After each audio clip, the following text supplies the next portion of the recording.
It's $11 million. Hawke's Bay alone. Yeah. I think that puts everything in perspective. Yeah. Kia ora te whānau, and welcome back to our fake podcast, Why Should We Give a F? Where we explore different topics with experts and uncover why rangatahi should care about them. Kia ora, ko Presena Ho. This is Cez, and this is Tamia. Today we have special guest via Kath Healy joining us. Did I pronounce that right? Beautiful. She is Ngāti Rā Kaipaka and the Tumuaki / General Manager of Te Rangihaeata Oranga, which is a kaupapa Māori gambling recovery service. Her mahi revolves around helping a community face the taniwha that is gambling in a mana-enhancing way, which we, the Pakari Pānui team, are all about. So we're very happy to have her here with us on the podcast to talk about why we should give a F about gambling. So I just wanted to start by asking, what actually made you want to get into this kind of mahi? It was really an opportunity for mahi for me. So when I went over to do the mahi, I learnt a lot. I think gambling is quite a hidden addiction. So I'd worked counselling in Flaxmere. Never really thought about gambling, never really asked people about gambling, and it never really came across my desk. Yeah. Well, not my desk, but with our people. So when I went over to Te Rangihaeata Oranga, all we did was gambling. So it was my whole core focus. And that's when I realised, oh, wow, this is such a huge issue, but nobody's talking about it. Yeah. So, yeah, job opportunity, but very quickly into it, I love the work. So you actually didn't go in for like gambling specifically? No. Wow, that's cool. No, addictions kind of background, bit of a mental health background, Yeah. you know. And my own whānau and myself, I've had my own experiences. So just really wanted to help people and got a bit of a shoulder tap to go over and so. Oh, yeah, cool. I don't know why, I just assumed you were like, into it. gambling. Yeah. No. It's a bit of a niche path. Yeah, no, it really is. It definitely is. I think unless you are a lived experience person, then in general, lots of people are going there because they're counsellors or addiction practitioners, so they end up there. Yeah. Oh, yeah, that's cool. No, you're right. So why do you think gambling is so attractive to Māori? I think we have to remember the whakapapa of things, and in our whakapapa is unfortunately whakapapa of colonisation, whakapapa of intergenerational trauma. So I think what happens with addiction is it's a soother. It helps us to feel a little bit better. With gambling, I believe it's hope. It's hope of a way out. It's hope for a little bit of money. It's can be quite soothing. People will tell us they'll kind of just sit there and just get in the zone, and hours will roll past. So I think there's a whakapapa conditioning, but it's not our fault. It's the environment that's made it that way. Yeah, that's really interesting because, it sucks that we've got the highest rates for all of these issues. Yeah. But, Yeah, and we do, and it's because the system doesn't allow us to operate the way that we want to operate. So we're a kaupapa Māori service, which is really great, but the system around us is real mainstream, real generic. It's money focused, and we are focused on whānau. That's important to us. So I think that's why we have these gambling harm inequities, health inequities, high imprisonment rates, is because the system doesn't honour te tiriti or waitangi and let us navigate politically, to become our own solutions, right? Because we know what to do. yeah. Just quickly, if you could put your mic a bit closer. I love fading. I was like, oh no. Yeah. Cool, now that's cool. Do you have any questions, Tamia, off of that one? No, not really, but that was like, I'm still stuck on the thing you didn't actually go in there for gambling. You're like, but how was that process like? This is out of like my own curiosity, but like, how was that like going in there and seeing like all of the gambling rates for us. Like, how was that for you? Well, I'd come from Flaxmere, working, Oh, so I already kind of knew. I'm Māori. Yeah. We've had our own struggles and issues. So, but I think it was a real eye opener to realise how much the issue was. Just a side question: do you guys know how much goes through the pokies in Hawke's Bay in 3 months? No idea. What? Guess a random guess. What are you thinking? 10,000. Oh, Too high. No, I'm thinking too low. Oh, Initially. really? Yeah, very. I that's wouldn't have way a too clue. low. Oh, Yeah. Yes. We don't know. It's $11 million. Hawke's Bay alone. Hawke's Bay alone every Oh my 3 gosh. months. 3 months. Every 3 months, and that's just the pokies. We don't even really know what's happening in the online gambling space, but we can assume it's that probably times 2 or 3. Far out. That's Yeah. I think that puts everything in perspective. Yeah, I think. Okay, so my thing is that why isn't this such a highly talked about thing then? It's because the gambling industry and our legislation, our Pākehā-whai legislation, frames people who are struggling as problems. So you might have heard the term problem gambler. Yeah. So the industry makes it look like you're a problem if you can't gamble safe and responsibly, but actually what they're hiding is the fact that there are more pokie venues in our high deprivation areas. The games themselves are highly addictive. So it's a problem that's pushed onto people rather than going, okay, let's solve it from the top. Let's take away some of the venues. We don't really need 11 places in, it's probably more than that. I think it's about 14 places in Napier, 14 places in Hastings Gambling. We don't need that many places. So let's reduce accessibility, right? And let's change the way the games, the game style. Let's change the way the games go. So our policies don't protect us. They say they do. They say they've got harm minimisation things in place, which they do. But if our policies at the top are weak, then it shapes the whole rest of how it flows through. So we have to work from the grass up, and because it's a $1 billion went through the pokies in all of New Zealand last year. $1 billion.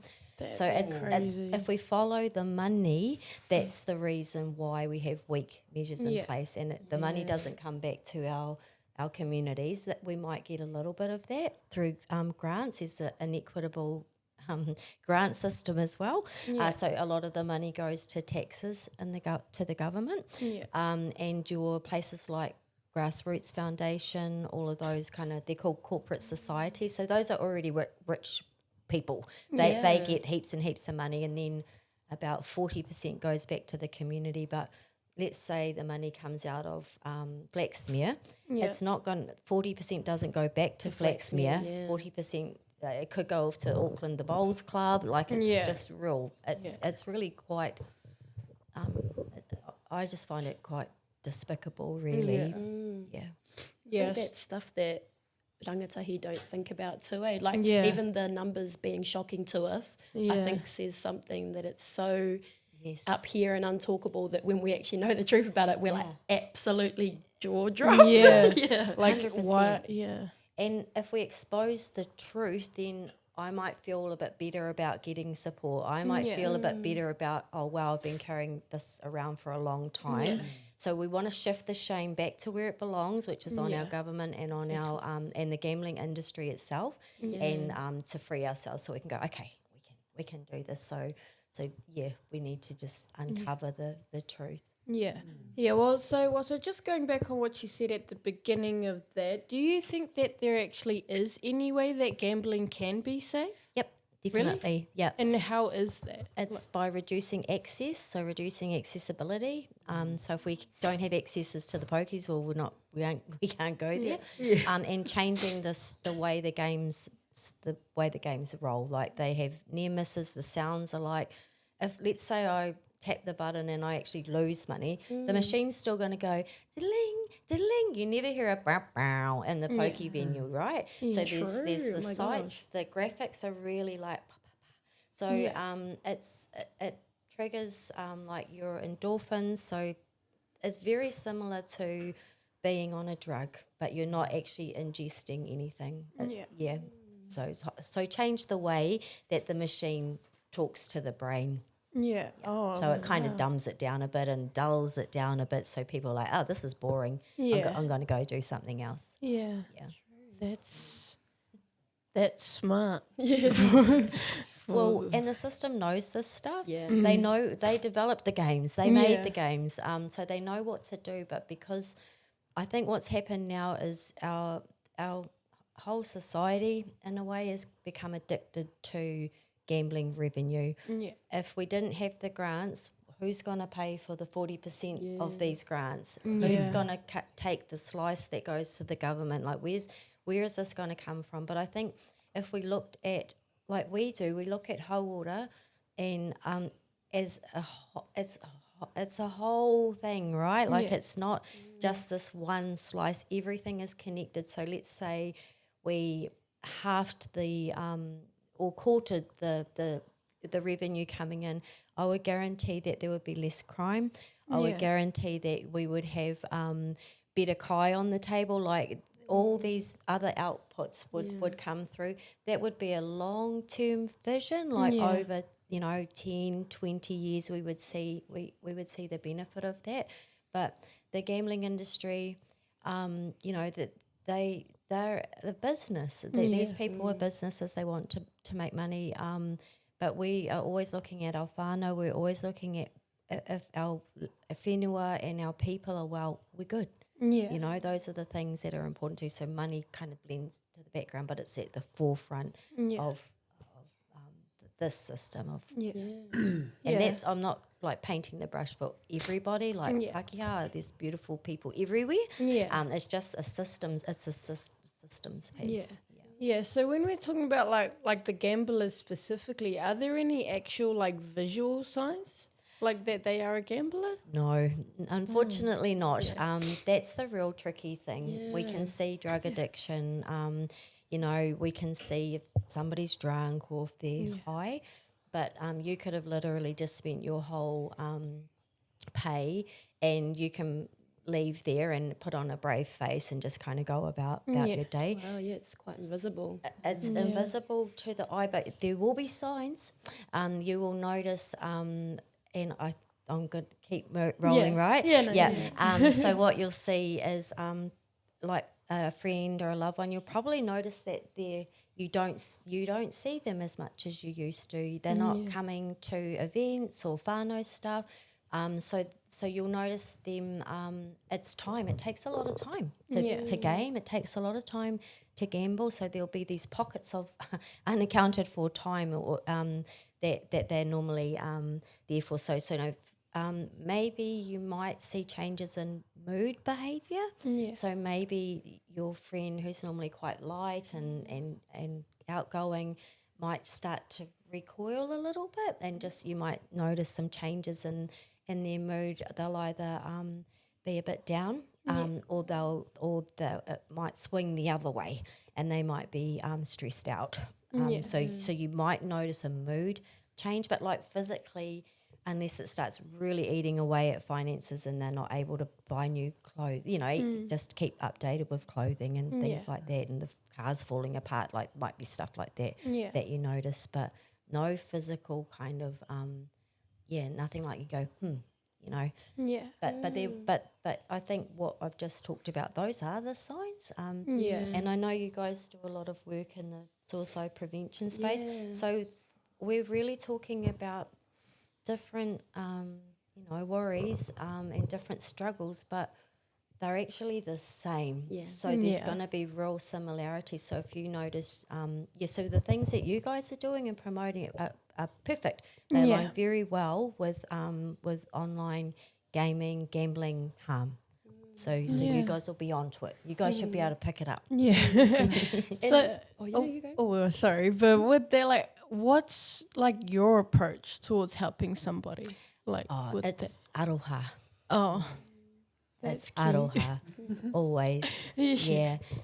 Once we offer that space to people, where they feel cared and valued, then we can kind of get into the nuances of addiction, right? Yeah. Then we can look at tools, strategies to put in place. There's a intervention called exclusion. So people can physically ban themselves from going to the pokies and say, I don't want to go there. It's too hard for me to stop myself because I keep going back in because highly addictive.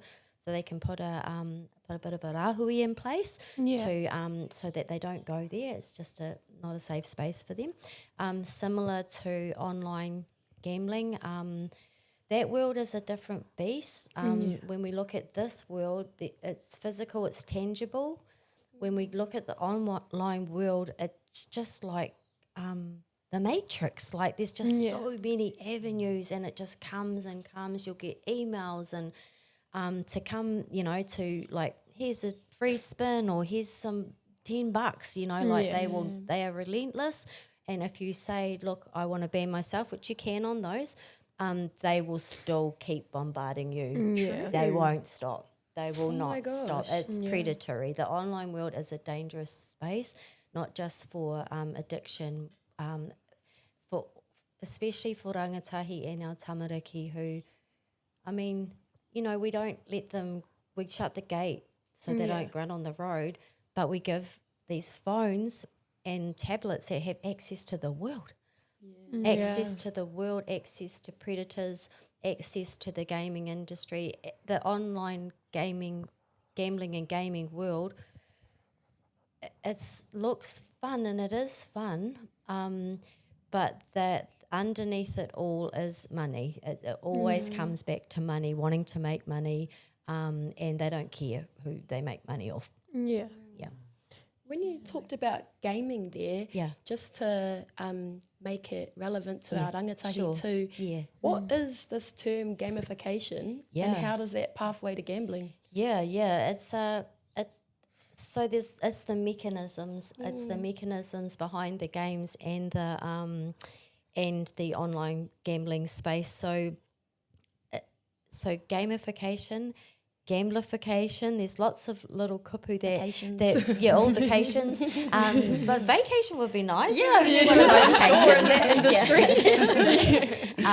industry. So basically, things like loot boxes, right? Do we know what loot boxes are? No. Well, what kind of... all I'm thinking about is one like on Fortnite. Ones like this. So you can either buy a loot box or there's a loot box in the way, and what that does is it's telling the child or the rangatahi, hey, there's a chance you're going to win something really good in there, but it might be a dud too. But if you put $5 or put some credits towards this, you have a chance. So when we think about anything that there's a chance, whether it's gaming or gambling, those are the kind of terms or the same features that get people going, ooh, I want to have a shot, and then you might win something really cool one time. Great. But so I'm going to get another one because I won something really cool the first time. So there's that itself, but there's also things like in the games there's roulette wheels. There's also there's inside the games there's places to have fun gambling. You're not making any money, so they're conditioning our tamariki to gamble. I've got a little story about my beautiful nephew who was playing Super Mario with my daughter on this hand thing. And you've never seen it before. But it's like, okay. And they were having a great laugh, and he says, should we go and gamble? And I'm like, my ears prick up. Should we go to the pokies? He said, should we go to the pokies? So they go into the pokies. They're playing the pokies. They're not really doing anything. They go. So my nephew and many rangatahi and tamariki are associating playing games and having fun with gambling, like unconsciously, you know what I mean? Like, they're not going, I'm going into that. They're thinking that it's fun, pushing these buttons and seeing the wheel go around. So we're associating fun times, fun childhood memories, and then next minute I go to the pub or I see this an ad comes up on my socials and it's to do this thing. Oh, I've played that before.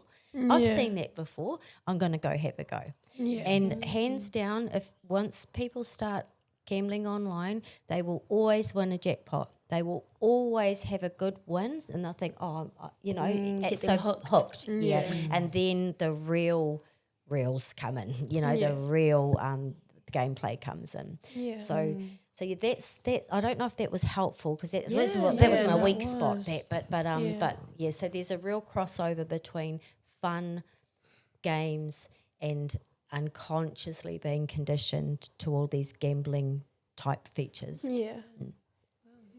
So we have to be careful, right? Yeah. Like we have to be watching what our tamariki are up to. We kind of, and we're not the fun police here. Like we want people to have fun, but we just have to be mindful, especially if we're parents of young children.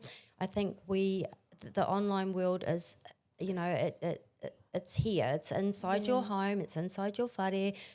We are bringing it inside, so we have to be really mindful about what our kids are up to. I think there's like net safe. There's things that little things we can put in place. On our phones or on our laptops. But there's definite mechanisms, and I think just talking to our kids about or knowing the games that they're playing, have a jam with them. See what's up on it, so you kind of know. Oh right, this looks like it's a little bit shady, or this looks like it could lead to something. The only thing that I am like so shocked about is that I don't know anything about it. Yeah. Oh, like I know about it. Like my nan would go to the pokies, but I was like, don't really know what happens in there as a rangatahi. Yeah. Never really knew the background of it and how harmful it is. Yeah. It's a tricky one, right? Because it's not openly talked about. So even just us talking about it, like I think we have to kind of we like planting seeds around the place, and it might be a seed that you don't need and it doesn't take root, so that's all good. But for someone who's like, this is really becoming a worry for me, then it could be helpful for them. But if anybody does need help, please come to Te Rangihaeata Oranga. We're based in Hastings. Or give us a call. Like if you're a bit whakamā, just give us a call and we can have a chat, have a talk about things. There's lots and lots of ways that we can manage things, make things a little bit better. We will come with aroha. So just come along. We are registered counsellors and all the rest of it, but that's not the important bit. The important bit is that we care about people, and we do have a lot of resources to make life a little bit easier. So please come. And if you're worried about a friend or your son, your daughter, your moko, your mum, your nan, we help whānau affected too. I think that's people don't know that. Yeah. So if you're worried about someone, your mate, just come in. Say, hey, these are my concerns, because a lot of the time, gambling doesn't just affect the gambler, it affects everybody. It affects the whole whānau. So you don't need to carry that by yourself. Come and have a chat and we can see how we can best support you. So cool. Yeah. Thank you, Kev, for coming in and having a kōrero with us. It was really book-worthy. Especially when you talked about the 11 million just in Hawke's Bay itself. That's really something that's not talked about. Yes. Which needs to be talked about.